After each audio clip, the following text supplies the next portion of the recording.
I write this so that if any of the human race survives, they will know our agony. These are the words of Michel de Piazza, a man who watched the ships arrive from Kaffa. He didn't describe a war. He described an impossible sickness. He saw men with black swellings the size of eggs under their arms. He saw people coughing blood that smelled like poison. But the horror didn't start in Italy. It started with a thump on a Crimean roof. This is not just history. This is the story of how one man's rage became a global extinction event. Janibeg Khan wasn't just a general. He was a desperate man. His army was being eaten by the earth. He looked at his dying soldiers and saw ammunition. This is the moment war changed forever. It moved from the physical, swords and shields, to the cellular. Beneath the cute exterior of the Himalayan marmot lived a monster. Yersinia pestis. For centuries, it lived in balance. But the Mongol expansion disturbed the soil. They woke up a beast that had been sleeping since the time of Justinian. The Silk Road was the perfect super-spreader event. It was a 4,000-mile-long fuse, and Kaffa was the powder keg. Why was this so effective?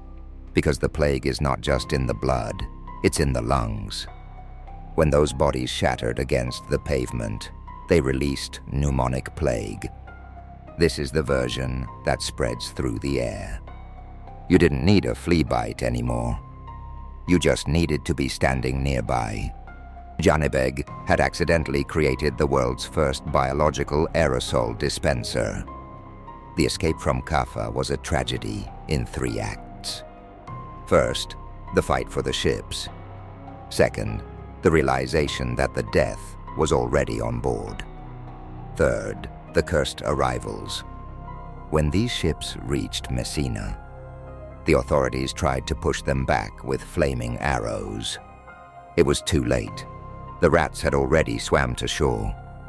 The invasion was complete.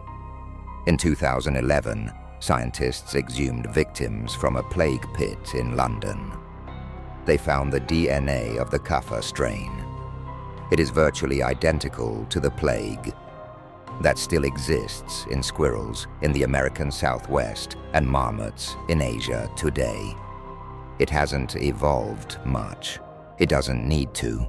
It's already perfect. Janibeg Khan died shortly after the siege.